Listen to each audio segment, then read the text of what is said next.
പാലപ്പിള്ളിയിൽ നിന്നും medical കോളേജിലേക്കും ചാലക്കുടിയിലേക്കുമുള്ള KSRTC സർവീസുകൾ ആരംഭിക്കണമെന്ന യാത്രക്കാരുടെ ആവശ്യം ശക്തമാകുന്നു. Medical college, Chalakudy, Chimmini dam, Ernakulam ഭാഗത്തേക്ക് പെർമിറ്റ് ഉണ്ടായിട്ടും ഇതുവഴി സർവീസ് ഇല്ലാത്തത് യാത്രക്കാരെ ബുദ്ധിമുട്ടിലാക്കുകയാണ്.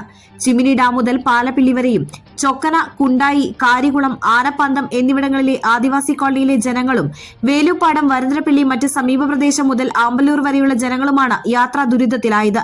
ചികിത്സാവശ്യങ്ങൾക്കായി മെഡിക്കൽ കോളേജിലേക്ക് പോകുവാൻ വളരെ ബുദ്ധിമുട്ട് നേരിടുന്നുണ്ട്.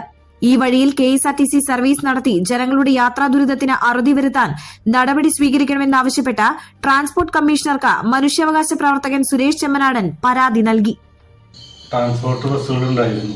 Palappilly medical college, Chimmini dam, Ernakulam, Palappilly, Chalakudy വണ്ടികളാണ് ആദ്യം KSRTC വണ്ടി വഴിക്ക് ഓടിക്കുന്നത്.